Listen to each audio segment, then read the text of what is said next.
26e aventure. Comment Renard fit rencontre de Noble, le roi, et d'Ysengrin, et comment les deux barons se donnèrent le baiser de paix. Ysengrin regagne péniblement son logis, mais son plus grand mal est le chagrin de ne pas en avoir fini avec Renard, et de ne l'avoir pas étranglé quand l'occasion s'en présentait. Il n'est pas encore à bout, et l'ascension ne passera pas sans le rendre victime des nouvelles méchancetés de son bon neveu. Ysengrin, pour avoir laissé vivre Renard quand il aurait pu se venger de lui, n'en était pas moins persuadé que Dame Ersan, sa noble épouse, avait eu de grands sujets de plainte contre son compère.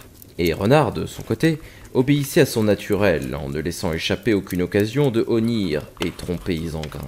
Un jour, il était aux aguets dans le bois avec l'espoir de rapporter quelque chose à la maison pour sa chère Hermeline.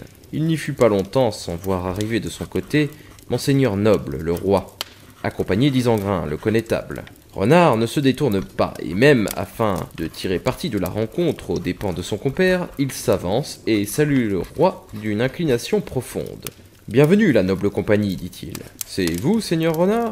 répond le roi qui, sachant les mésaventures d'Ysengrin, avait peine à ne pas rire. « Je vous souhaite bonne journée et chance heureuse pour le malin tour que vous vous disposez sans doute à jouer.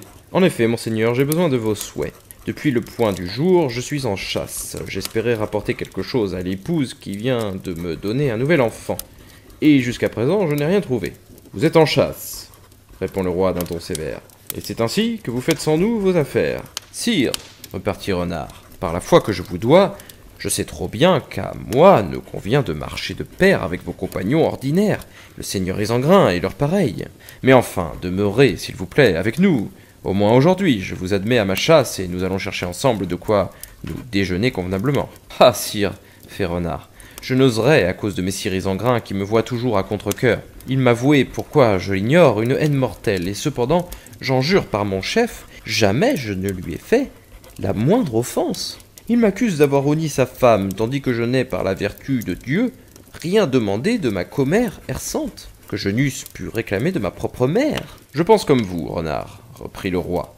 Il n'y a rien de sérieux dans tout cela. Quand même vous auriez entretenu le commerce criminel dont vous êtes soupçonné, il faudrait pour vous condamner quelques preuves sensibles, et l'on n'en présente pas. Terminons donc ces malentendus, je veux remettre la paix entre vous. Puisse Dieu, sire, vous en récompenser, car en vérité et par la foi que je dois à Hermeline, le droit est de mon côté. »« Voyons, Ysengrin, reprit le roi, cette haine contre Renard est-elle raisonnable ?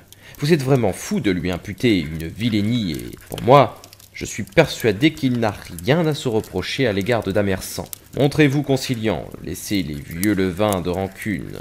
Doit-on haïr les gens pour des méchants propos recueillis çà et là ? Je connais Renard mieux que vous, et je suis assuré que, pour le donjon de l'empereur Octavien, il ne ferait rien de ce qu'on lui reproche. »« Sire, dit Ysengrin, dès que vous en portez témoignage, je le crois. Eh bien, qui vous arrête donc ? Allons, rapprochez-vous, pardonnez-lui de bon cœur et sans réserve. Je le veux bien en votre présence, sire, je lui pardonne.